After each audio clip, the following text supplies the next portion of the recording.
Fascist সরকার ও তার বাহিনীর বিচার করতে হবে বলে জানিয়েছেন জাতীয় নাগরিক পার্টির আহ্বায়ক নাহিদ ইসলাম।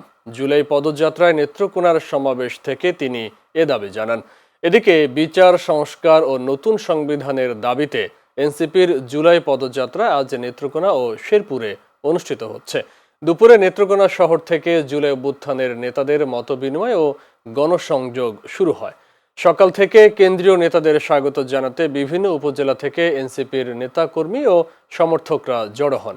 জুলাই পদযাত্রার অংশ হিসেবে জুলাই অভ্যুত্থানের প্রতিনিধি হিসেবে দেশের প্রতিটি জেলায় যাচ্ছেন এনসিপি নেতাকর্মীরা। পাশাপাশি অভ্যুত্থানে শহীদ ও আহতদের পরিবারের সাথেও করছেন সাক্ষাৎ।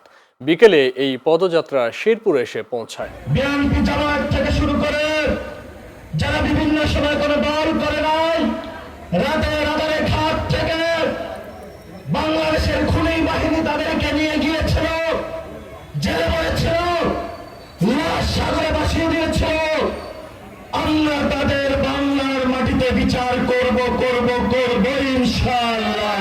আমরা শেখ হাসিনা সহ আওয়ামী লীগের যারা বিভিন্ন সন্ত্রাসীরা রয়েছে তাদের বিচারের দাবিতে আমরা রাজপথে নেমেছি এবং দেশব্যাপী সংস্কারের দাবিতে আমরা নেমেছি এবং একটা নতুন সংবিধানের দাবিতে আমরা নেমেছি।